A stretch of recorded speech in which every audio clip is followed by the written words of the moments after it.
homecoming. We hadn't been here for 3 weeks, and our crowds have been so good in the first 3 home games, and it's really rallied our guys, but it's also helped us with recruiting. It's made a huge difference, and we'll have probably near 100 recruits again this weekend for the game. We've got a couple of guys coming in officially, and then we've got a whole bunch of guys that are going to come in to even spend the night. So it's important. You go back and look at Duke and talking to the guys about the victory bell and the history of the victory bell and how seldom we've had it. I think they've won 3 in a row, and 5 out of the last 7. So that's I told them it's not a rival till we get better, and it's time for us to stand up. And when Duke has played well and not turned the ball over, they're very well coached, and they've got a really good football team.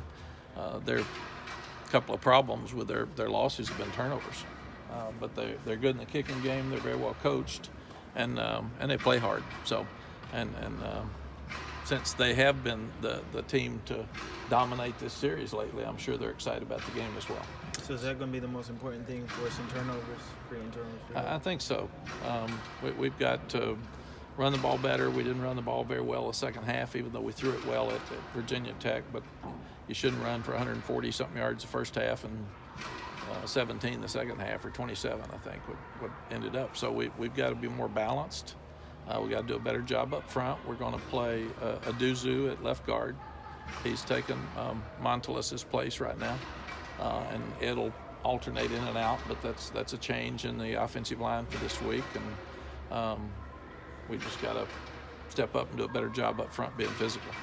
Mack, after Spurrier left, Duke really struggled for a couple of decades until Cutcliffe got there. What has he done, and kind of what is his MO, if you will, in terms of how he runs the program? David's he's experienced, he's smart, he's tough, he's the perfect fit at Duke. He loves Duke. He doesn't want to leave Duke. He won't ever leave Duke. So he's given them continuity. He knows what he's doing. To me, he's the one that sat down with their people and said, here's what we have to do to win at Duke, and I want to make this work. And they decided to keep him. He decided to stay, and they all pulled together, and they've helped their facilities. He knows who he's recruiting. He's recruiting a profile for each position, because you can tell their guys look really good. They're 2 defensive ends, they're as good as anybody, or really 3 in the country. Their defensive line's very well coached. They're very disciplined in what they do, and so I think he's just done a tremendous job there, and he's given Duke football stability probably for the first time in many, many years. Yeah. So I guess going back to '89, it's been 30 years since Duke won here and took the picture in front of the scoreboard and all that. What was your feeling about all that at the time? And I mean, did that kind of drive guys moving forward after that? I think it was pretty public what I felt. I think I called it classless. I think is what I called it at that time. No, I've often, Steve's a good friend of mine now, and I often tell him, thank you so much for taking that picture and making it a Christmas card, because that helped us win 8 straight after that. And I appreciated you being our motivator. I can't use it for these guys. They weren't born when that happened, so they wouldn't feel the same way about it. I mean, going back to that, is it pretty surreal that both of the 2 of you guys have ended up in the Hall of Fame from there? I don't think either one of us were thinking about it at that time. He won the Heisman, so he probably was. I was 1 in 10, so I wasn't thinking about it, or 1 in 11, whatever we were playing back then. You have a favorite win your time playing, coaching against Duke? I think the year that we had to beat them, and in fact, it was funny. We were going over to play Duke, and if we won, we were going to the Peach Bowl to play Mississippi State. If we lost, we were going to Hawaii. And I just met Sally, and she said, we need to lose, man. I'd rather go to Hawaii. Wouldn't that be better? And I said, no, we're not wanting to lose. And I think we won the game 31-28. It was really a close game, and that's the one that I remember the most. Mack, when you're going through spring and fall camp, especially, and you're evaluating the players running the drills, how do you evaluate the coaches through that process, aside from just the scrimmages that you have? You always look at your coaches to see what they're putting on film. I don't want to hear them talk. I want to see it. I told them that yesterday. I said, if your guys are doing what you say they're doing on film, then it's real. You're coaching them. If you're saying you're doing it and they're not doing it, that's not coaching, that's talking. So they have to be productive with the guys on video. The other thing I challenge the team today, I said, one of our problems is that you guys that are on the white team and the gray team aren't playing consistently well, so we can't play you. and our games are also close. So we have no depth. So we get worn out during a ball game because Tamon Fox and Aaron Crawford play. Our linebackers are all playing. They're playing 80 plays. And you're going to be like this if you play 80 plays. You need some rest. So I challenged our coaches and our players, for some of you guys that are on that white team and that gray team, get better, man, and play and help us. Get enough trust with your coach. I told the coach, you got to get him better, and the players got to play better so you can trust him, put him in. Matt, correct me if I'm wrong, but I think Zudu played a lot at tackle in the offseason. Yes. What led to him moving inside and being able to take that role with the one? He's the next best guy.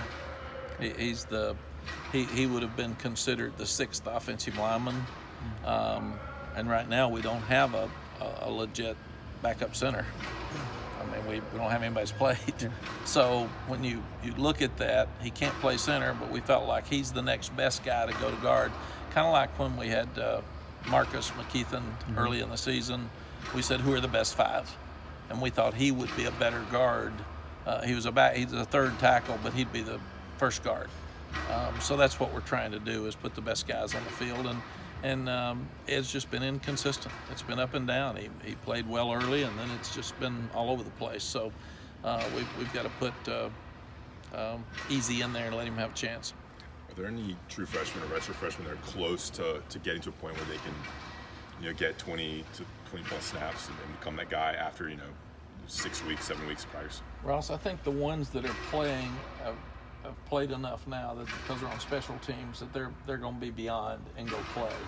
The ones that haven't played very much still have 4 games in them. The problem is we haven't been in a game where we can put them in. We'd love to have a game where we'd have a little room in there to play somebody, and we just haven't been able to do that. It was made for, if you don't want to be blown out, but if you're getting blown out, you can put them in. Or if you're beating somebody badly, you can put them in. That's kind of what the rule was for. Or if you have some injuries late in the year at certain positions, you could play them 4 games and not cost them a year. But right now, it's not working very well for us. Given the depth issues and injuries, are you having to, I want to say go easier, but having to approach practice a little bit different in terms of stress and that type of stuff? Yeah, we're doing the same stuff. We've cut our times a little bit because guys would just get worn down. I could tell this morning they walked in and that, you're coming in at 6 o'clock in the morning, 6:30, and for our meeting, and they were all there, but I could tell they were walking in a little slow, so we had to pick it up today. And I thought they had a really good practice today. They had a lot of energy today.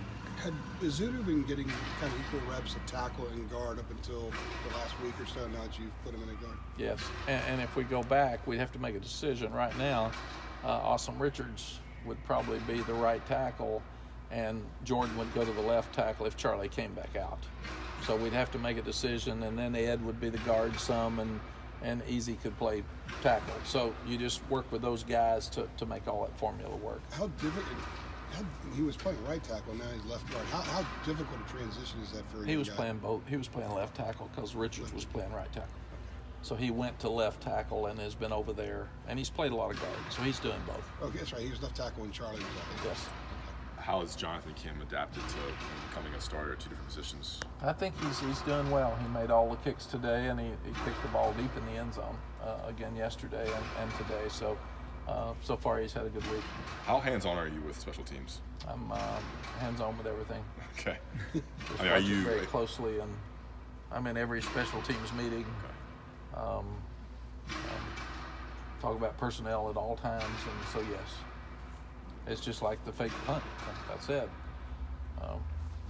Just don't fake a punt for 6 straight weeks and then have it in the game. It doesn't work. You're gonna fake them. You gotta work. And so we got to do a better job of executing them out here in tough situations. So if a guy slants across a guy's face, we've worked on that more. So that's the kind of stuff we got to do in special teams. And when you get injuries with your older guys, you don't have much depth, then your special teams is watered down and you're playing a lot of really young guys. So most of our special teams guys are freshmen, sophomores that aren't playing. It's not all of our starters because we don't have enough time and energy to put them on there because they're playing so much. After you guys reclaimed the victory bell following that injury game that Brandon alluded to, How important was the victory bell to the program back then? And do you sense maybe it's more important now because Duke's been more competitive with Carolina? I think you go back and look at the history. Duke is the rival game. It was the last game when I was here. And because of the basketball game being the biggest rival in maybe sports, the football game's important too, and it's really important. And over time here, we don't have many North Carolina guys starting. I told the guys that yesterday. This needs to be really important for you and this university. We didn't play very well at Wake Forest. We didn't play well at Appalachian. Those are two in-state games that you need to start understanding that regardless of where you're from, this game is important to this university. And so is Wake Forest, and so is NC State, and so is Appalachian State. So we need to step up because it's important to our fans, important to our place, and they need to understand that. And if you look at your checklist of all the things that you want to do, obviously winning in state, it's a huge thing. It is. And everyone that you've played in state, Carolina's lost to the last time they played this. Absolutely. I mentioned that. Yeah. I was kind of getting you to maybe add on to that. But that's factual. I told them when we got here, first thing we said is we're going to recruit in state first. Yeah. If it's a great player, we'll take him out of state. But if there's a player in state as good as the one out of state, we're going to go in state. And we want to win all the in-state games. And that dominates the state in recruiting. And so far, we're 0 for 2. Did you get the sense that with Noah struggling the last couple of games, it had become mental for him? Or what did you think was that caused his struggles the last couple I don't know. You know, he's done well in practice, and that's why we stayed with him. And I put my arm around him yesterday and said, I'm really sorry. Sorry you missed the kick for you. Sorry you missed it for us and the fans. But it is what it is. So just make them all in practice and wait for another opportunity. That's what you do because you still compete every day. And I even told him if you need to go talk to somebody about it because it's a hard thing. It's a lot of pressure on a young guy to have it down to one kick and miss it. That's a difficult thing. So we've told him that we want to help him any way we can. Is that an open competition every week? Yeah. So Noah could come back and win? Absolutely. Okay. It is, but you have to have somebody at the beginning and the first, and since Jonathan did such a great job with kickoffs, and he's been very competitive because we've come down to pregame every week to see if he would kick or Noah would kick. And since they were even in pregame, Noah had the experience. We just kept going with Noah. So it's time now to give Jonathan his chance. Garrett Walston's another one of those guys who kind of stepped up. Just kind of what have you been impressed by so far? We were impressed with Garrett when he got here. He needed to get stronger. But he's tall, he can run, and he's really got arm length. So he's got great ability to get open and catch the ball. And we think he has a chance to be even much better. He's just got to keep getting stronger and keep growing, but he's one of Sam's favorite targets now, so we're excited about what Garrett's done. How unique is Duke's offense that they can go empty and then the double slot in consecutive plays? They can. The two offenses are very similar. You know, a lot. David's got a 5-year quarterback that knows what he's doing. You give the kid credit. He stayed. A lot of them transfer now, and he didn't. And he's made it work, and he can run, he can throw. David does a tremendous job offensively. He can keep you off balance, so it'll be fun to watch he and Jay kind of go back and forth with each other with the battle on Saturday. How would you define Dominique Ross's role now on the defense? He's playing the third linebacker spot. He's playing Sam more now, and we like that because he's a really good pass rusher, and we've got to get more pressure on the passer. So that's one thing we're doing with him more is trying to get him in positions where he can play in space and come from out there. Okay. Duke is a fundamentally sound football team, so have you seen some of those mental mistakes cleaned up in practice this week? Yeah, this is a game where you're coaching against someone who's really well coached. They have very few penalties. They usually take care of the ball. So we've got to do the same thing. Do you have a favorite Spurrier story from back in those days? I think the game was 41-0, and Steve and I and Sally and Jerry, his wife, were eating dinner one night, and Jerry looked at me and said, "I bet you hope there's a day where you just get to line up and beat Steve 41-0." And I said, "No, I hope it's 55." So with Steve sitting there. But he understood that. And we never played again. So, I mean, you've surprised everybody by coming back. Do you think he's going to make another appearance here in the ACC? I don't know. He was coaching in the Alliance and doing a good job there and having a lot of fun with it. So I think you can plan on seeing Steve somewhere else again, probably. Never know. Y'all are both East Tennessee guys, right? But I'm a Middle Tennessee guy. Okay. He's up in the mountains. I'm in Cookeville. He's Johnson City. That's right. All right. Good stuff. All right. Thank you, guys.